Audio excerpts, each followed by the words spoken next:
Most people pick their retirement age based on how tired they are. But retiring just 1 year too early costs the average American over $200,000.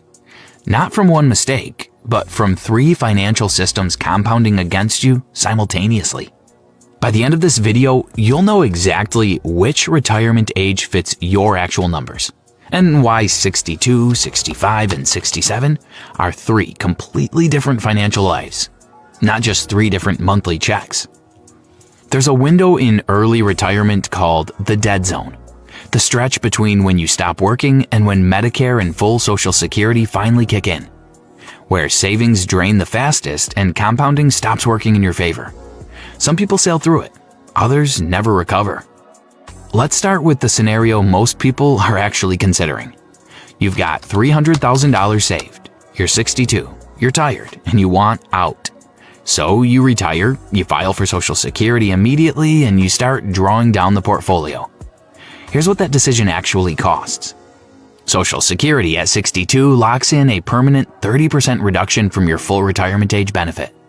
The SSA calculates it as 6.67% per year for the first 3 years before your full retirement age, then 5% per year for the final 2 years. So if your full benefit at 67 would have been $2,000 a month, you're now collecting $1,400 for life. That's not a temporary haircut. It doesn't adjust upward later. That reduced amount is your new baseline. And every cost of living increase the SSA applies gets calculated on top of that smaller number, not the one you would have had.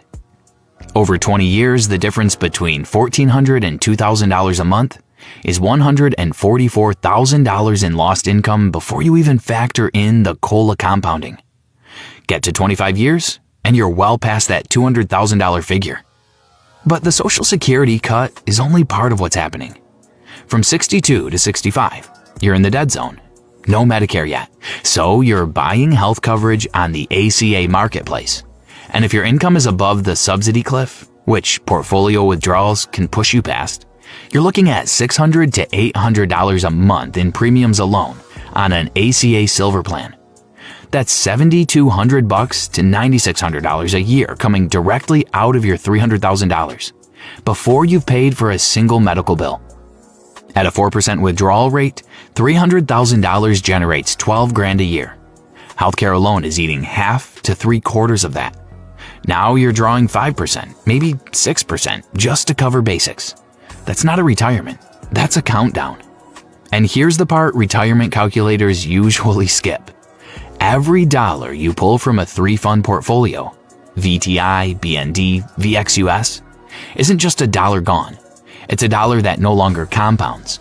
At historical average returns for a balanced 3-fund allocation, $1 withdrawn at 62 is worth roughly $2.10 by age 72 if it stays invested.